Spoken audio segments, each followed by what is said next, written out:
열왕기상 17장부터 19장의 말씀을 가지고 우리 두 주에 걸쳐서 우리 엘리야에 대한 스토리로 새해 첫 주일 첫 설교 말씀을 나누고자 합니다.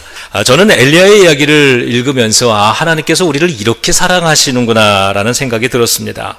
하나님의 사랑이 있고 하나님의 열심이 있으셨습니다. 그것 때문에 엘리야는 새로운 마음으로 새로운 영적인 여정을 시작하게 되고요. 그 남은 삶을 훌륭한 믿음의 삶으로 살아갈 수 있게 되었습니다. 이 이야기가 2020년을 시작하는 우리 모두에게 좋은 말씀이 되리라고 믿습니다. 엘리야 선지자는 지금까지 알려지지 않은 무명의 선지자였습니다. 열왕기상 17장 1절은 엘리야를 세상에 처음 소개하는 두 개의 문장입니다. 첫 문장은 이러합니다. 길르앗에 우거하는 사람 중에 디셉 사람 엘리야가 있었다는 겁니다. 그냥 그런 사람이 있었다는 겁니다. 그런데 그 뒤에 이어져 오는 문장은 반전입니다. 그 엘리야가 아합 왕에게 말하되 내가 섬기는 이스라엘의 하나님 여호와께서 살아계심을 두고 맹세하니 내 말이 없으면 수년 동안 이 나라에 비도 이슬도 내리지 아니하리라 하니라. 잘 알려지지 않은 선지자가 뜻을 세우고 왕 앞에 나가서 하나님의 뜻을 용감하고 정직하게 선포를 했습니다. 엘리야는 그런 사람이었습니다. 그는 하나님의 살아계심을 확실히 믿었을 뿐 아니라 그 자신의 믿음을, 그 속에 있는 믿음을 드러내는 충성되고 용감한 성품을 지녔습니다. 그리고 하나님은 그러한 이 엘리야를 주목하셨습니다. 엘리야가 그렇게 찾아가 도전한 이 아합 왕과 그의 아내 이세벨은 성경의 역사 속에서 가장 잔인하고 포악한 사람들이었습니다.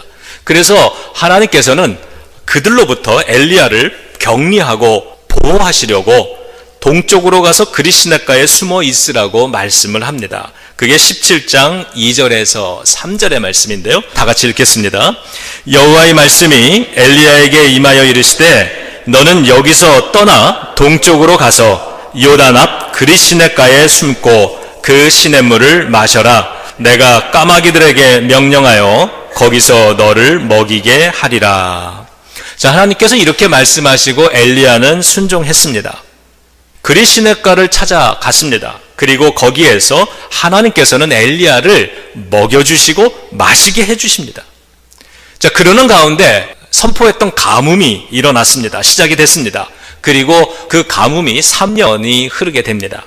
3년이 지나는 동안에 하나님은 엘리야를 훈련을 시키셨는데 특별히 죽은 자를 살리는 생명의 능력을 경험하게 해주셨습니다. 대단한 경험이죠. 이 경험을 통해서 엘리야는 죽음에서조차 다시 살리시는 하나님의 능력 그리고 하나님의 보호하심 이것을 체험한 것입니다. 그리고 이 내용이 열왕기상 18장에 자세히 기록이 되어 있는 것입니다. 2020년에는 엘리야처럼 하나님께 우리의 믿음을 보여드리기를 바랍니다. 그러면 하나님께서 보호하시고 또 먹이시고 하나님의 능력을 경험케 해 주실 줄로 믿습니다. 우리 옆에 분 이렇게 좀 인사하며 축복해 주시죠. 집사님에게서 엘리야가 보입니다. 이렇게. 권사님에게서 엘리야가 보입니다. 네. 이 3년이 지나는 동안에 3년 동안 비가 안 내리고 이슬도 안 내렸으니까 얼마나 가뭄이 심했겠어요. 얼마나 고통스러웠겠습니까? 3년이 지났을 때 엘리야는 아합 왕을 다시 찾아갑니다. 그리고는 이런 제안을 하는 거죠. 당신이 섬기는 바알신의 제사장들을 다 갈멜산으로 모아서 거기서 나와 대결을 하게 해 주십시오. 서로가 섬기는 신을 위한 제단을 각각 쌓고 각각 자기들이 믿는 신에게 예배를 드려서 누구의 제단에 불이 붙는가 떨어지는가를 두고 봅시다. 불로 응답하는 신이 진정 살아있는 신임을 증명해 봅시다. 자, 이렇게 요청을 하게 됩니다. 이 아합 왕은 자신이 섬기는 바알 왕의 선지자 450명을 전국에서 다 모았습니다. 싸움이라는 게 1대1로 싸우면 정당한 거고 1대2로 싸우면 불리한 거고 1대3으로 싸우면 치사한 겁니다. 근데 45명도 아니고 450명을 모았습니다. 왕은 자신의 힘을 보여주고 싶었던 거죠. 아합은 하나님을 믿지도 않고 두려워하지도 않았던 사람입니다. 그러니 이 아합 왕에게는 엘리야만 보이고 하나님은 보이지 않는 거죠. 당연히 이 싸움이 엘리야와의 싸움이 아니라 하나님과의 싸움인 것인데 아합 왕은 그것을 몰랐던 것입니다. 그래서 450명으로 넉넉히 이길 수 있을 것이라 여겼던 것이죠. 이렇게 해서 450대 1의 영적인 싸움이 시작이 되었습니다. 그런데 450대 1, 이 한 명은 사실은 하나님입니다. 하나님이 싸우시는데 대리자인 엘리야를 세워서 싸우시는 것입니다. 저를 따라서 한번 선포해 보겠습니다. 나는 하나님의 대리자입니다. 네. 우리 제일연합감리교회는 하나님의 대리자인 줄로 믿습니다. 이 한 사람이 되는 것, 이 하나의 교회가 되는 것, 이게 얼마나 중요하겠습니까? 450명이 자기가 믿는 바알신에게 제단을 쌓습니다. 그리고 하루 종일 아주 요란하게 제사를 지내봤지만 아무런 일도 일어나지를 않습니다. 이제 엘리야의 차례입니다. 엘리야도 하나님을 예배하는 제단을 돌로 쌓았고 그 위에 마른 장작, 나무들을 올려놓고 그 위에 제물을 놓았습니다. 그리고는요, 물을 가져다가 그 제단에 3번이나 붓는 것입니다. 그 물이 나무 장작을 완전히 적시고 제단을 적시고 흘러내려 물 도랑을 만들었습니다. 이 장면을 18장 32절에 보면 이렇게 기록을 합니다. 그는 여호와의 이름을 의지하여 제단을 쌓았다. 성경은 그렇게 평가하는 것입니다. 그리고 37절에 보면 엘리야는 하나님의 응답을 구하는 기도를 시작을 합니다. 그러자 하나님께서 응답하셨고 하나님의 불이 내려서 그 제단을 완전히 통째로 다 태워버리게 됩니다. 그 모습을 지켜보고 있는 모든 백성들은 땅에 엎드려 이렇게 외쳤습니다. 18장 39절인데 다 같이 읽겠습니다. 모든 백성이 보고 엎드려 말하되 여호와 그는 하나님이시로다. 여호와 그는 하나님이시로다 하니. 그날 백성들은 엘리야의 지시를 따라서 바알의 제사장 450명을 모두 죽였습니다. 살아계신 하나님을 경험하는 예배, 올 한 해 이 성전이 바로 그러한 장소가 되기를 주님의 이름으로 축복합니다.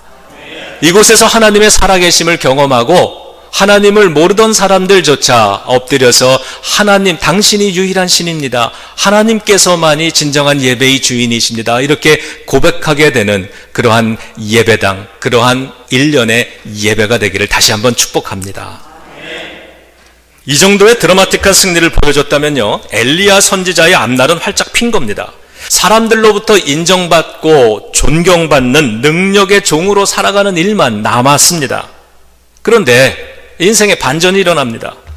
왕비 이세벨은 매우 잔인한 사람이었는데 그녀는 하나님의 제사장들을 모두 잡아 죽이는 일을 주도하고 있었습니다. 그런 이세벨이 이렇게 말합니다. 내가 내일까지 이 엘리야를 잡아 죽일 것이다. 이렇게 호언장담을 합니다. 얼마나 그 왕비의 기세가 등등했던지 엘리야는 극심한 두려움에 빠졌습니다. 그리고는 브엘세바로 도망을 갔습니다. 브엘세바는 남왕국 유다의 땅입니다. 지금 엘리야와 아합 왕은 북왕국 이스라엘 사람들입니다.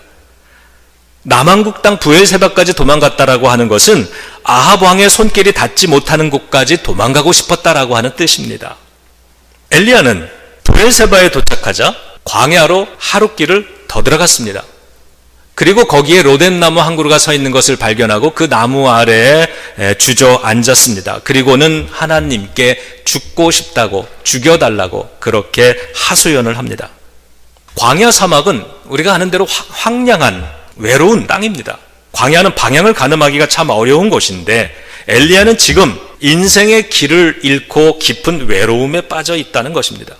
엘리야가 그곳에서 어떤 감정과 어떤 느낌을 가지고 괴로워하는지를 19장 4절이 우리들에게 보여줍니다. 읽겠습니다.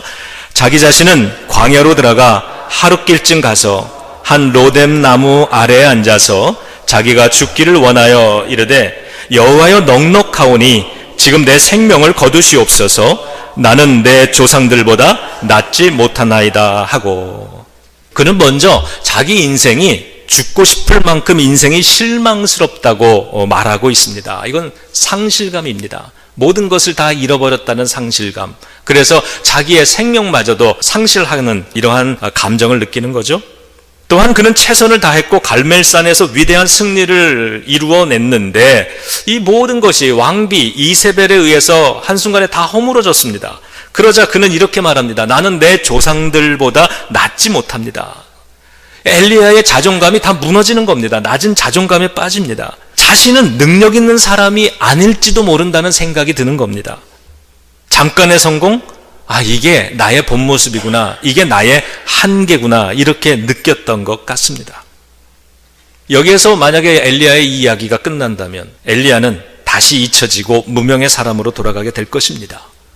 그러나 하나님은 엘리야를 잊지 않으셨습니다. 하나님께서는 그러한 엘리야의 모습을 바라보시면서 엘리야의 흔들리는 모습을 질책하시거나 야단치지 않으셨습니다. 대신에 그를 어루만지시고 음식으로 위로하고 회복하도록 따뜻하게 보살펴 주십니다. 자, 5절부터 7절까지 한 목소리로 읽습니다. 로뎀나무 아래 누워 자더니 천사가 그를 어루만지며 그에게 이르되 일어나서 먹으라 하는지라. 본즉 머리맡에 숯불에 구운 떡과 한 병 물이 있더라.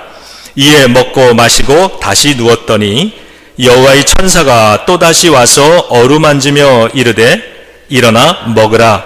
내가 갈 길을 다 가지 못할까 하노라 하는지라. 하나님은 엘리야에게 음식과 물을, 마실 물을 주셨습니다. 근데 여러분, 이 모습은요, 앞선 그리시네가에서 보여주셨던 모습과 동일하지 않습니까? 그리시네가에서 까마귀를 통해서 음식을 배달해주고 그 다음에 그 그리시네가에 물을 마시라고 그랬습니다. 그리고 지금도 역시 마실 물과 음식을 제공해 주십니다. 이 말이 무엇을 말합니까? 그리시네가에서는 이 엘리야가 크게 성공했을 때고 지금은 그렇지 못할 때입니다. 하나님은 우리가 크게 성공했을 때나 어려움을 겪을 때나 한결같은 은혜로 돌봐주고 계시다는 뜻입니다.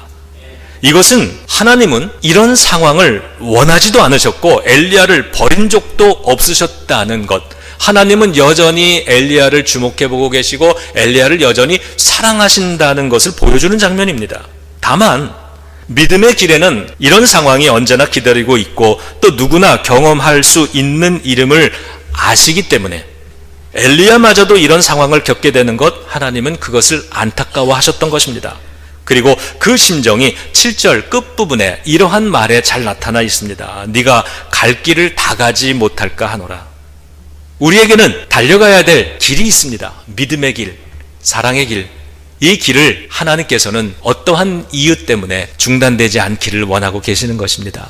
올 한 해 우리가 달려가야 될 믿음의 경주를 중단하지 않고 계속할 수 있기를 주님의 이름으로 축원합니다. 하나님께서는 엘리야를 2번이나 어루만져 주셨다. 자, 이런 구절이 2번 나옵니다. 어루만져 주십니다. 그의 상한 감정을 소중히 다루신다는 것입니다.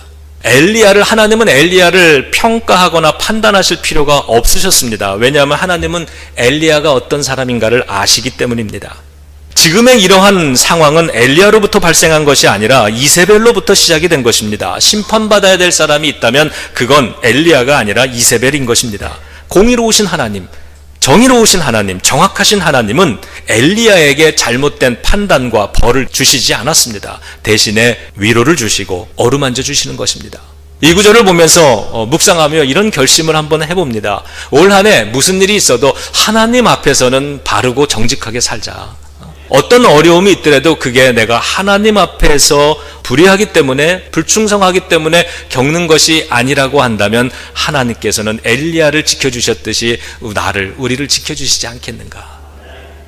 하나님께서는 단순히 감정을 어루만져 주신 것만이 아니었습니다. 5절에 보면 그를 어루만져 주시면서 다독거리시면서 일어나서 먹으라고 말씀하십니다.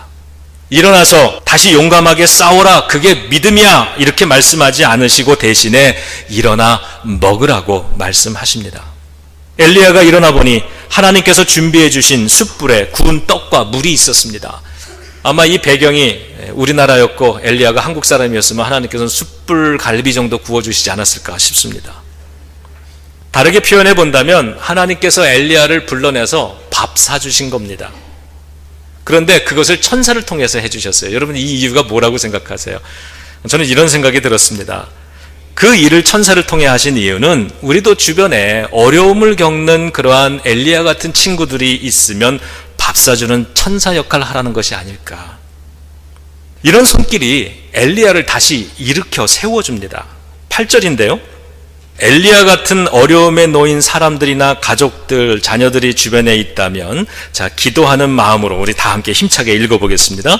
이에 일어나 먹고 마시고 그 음식물의 힘을 의지하여 40주 40야를 가서 하나님의 산 호렙에 이르니라. 아멘.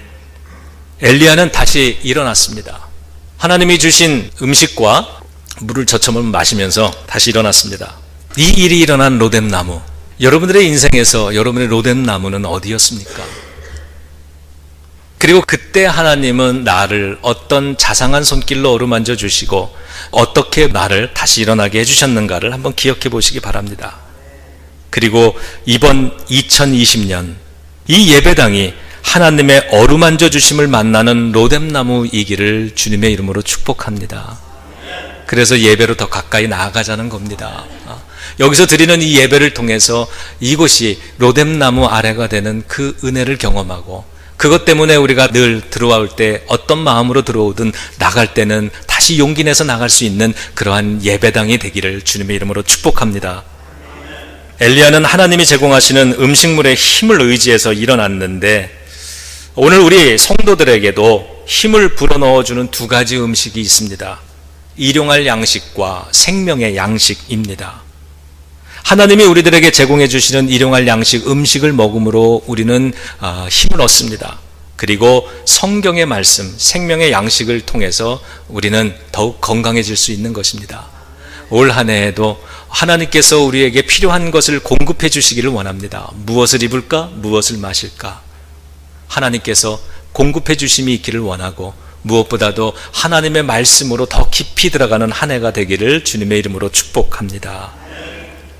우리 성도들에게 주님이 주시는 두 가지 음료가 있죠. 여기 있는 이 물과 또 생명수입니다. 예수님은 우리들에게 성경을 통해 말씀해 주시기를 나는 생명의 빵이다 이렇게 말씀하셨고, 내가 주는 생명수를 마시면 다시는 목마르지 않을 것이다 라고 말씀하셨습니다. 주님이 주시는 이 생명수를 마셔야 영적인 갈급함이 없는 것이고요, 인생에 타는 목마름이 없는 것입니다. 또 인생의 공허함과 인생의 메마름과 갈증, 이런 것을 다시는 맛보지 않는 그러한 넉넉한 생명수가 바로 주님이신 것입니다. 하나님은 엘리야에게 베풀어 주시듯 저와 여러분들 우리에게도, 이 제일연합감리교회 모든 성도들에게도 예수님을 통해 생명의 양식과 생명수를 마시게 해 주실 줄로 믿습니다. 오늘 우리는 새해 첫 주일, 첫 성찬을 이렇게 받습니다. 이 성찬이 바로 우리를 위해 주시는 예수님의 십자가 구원을 의미하지요. 주님께서는 이 성찬을 통해 내가 너희에게 주는 이 빵, 나의 몸이다. 내가 너희에게 주는 이 음료, 이것은 나의 피다. 이렇게 말씀해 주셨습니다. 오늘 하나님께서 우리를 다시 강하게 세우기 위해서 우리들에게 날마다 베풀어 주시는 물과 양식은 바로 예수 그리스도이신 것입니다. 우리가 먹고 마심으로 살아나고 회복되는 은혜는 바로 예수 그리스도이신 것입니다. 올 한 해 이 성전이 로뎀나무가 되기를 원합니다. 이 성전에서 드리는 예배를 통해 그 어느 때보다도 더 크신 하나님의 은혜와 생명을 맛보게 되기를 바랍니다. 그리고 이 성전에서 이 성찬을 받을 때마다 바로 그 하나님의 살아있는 역사가 저와 여러분들 우리의 것으로 날마다 새롭게 체험되기를 주님의 이름으로 축원합니다. 기도하겠습니다.